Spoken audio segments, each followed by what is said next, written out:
झारखंड के एक छोटे से गांव में सुबह की पहली किरण से पहले ही एक मां मीना अपनी दिनचर्या शुरू कर देती है। एक मिट्टी का चूल्हा, एक पुरानी साड़ी और एक लंच बॉक्स जिसमें सिर्फ उबला हुआ चावल और थोड़ा सा नमक होता है। लेकिन उसके चेहरे पर एक मुस्कान होती है, क्योंकि वो जानती है उसका बेटा रवि एक दिन बड़ा अफसर बनेगा।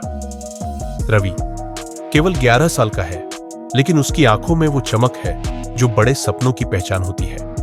वो रोज अपनी मां के साथ पैदल 3 किलोमीटर चलता है। मां स्कूल की सफाई करती है और बेटा क्लास में सबसे आगे बैठता है। एक दिन मीना को मिड डे मील में बचा खाना घर ले जाने के लिए डांट पड़ती है। सर के सामने हाथ जोड़ती है, माफ कर दीजिए साहब, आगे से नहीं होगा।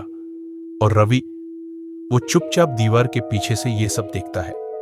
उस रात वो अपना खाना अपनी मां को दे देता है। मां, मुझे भूख नहीं है। प्रतियोगिता का दिन आता है, लेकिन रवि का शर्ट फटा हुआ होता है। वो कहता है, मां, मैं नहीं जाऊंगा। तभी आते हैं रामू काका, अपने पोते का पुराना लेकिन साफ सुथरा शर्ट लेकर।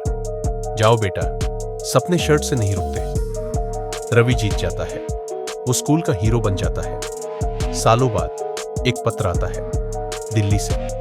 उसमें लिखा होता है, आपका बेटा रवि कुमार आईएएस परीक्षा में सफल हुआ है। मीना की आंखों से आंसू बहने लगते हैं।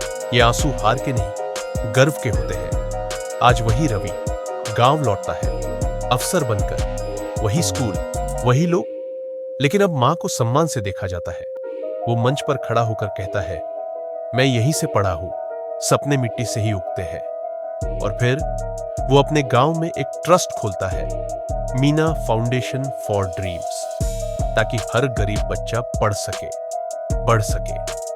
क्योंकि एक मां का लंच बॉक्स सिर्फ खाना नहीं होता, वो सपनों से भरा होता है।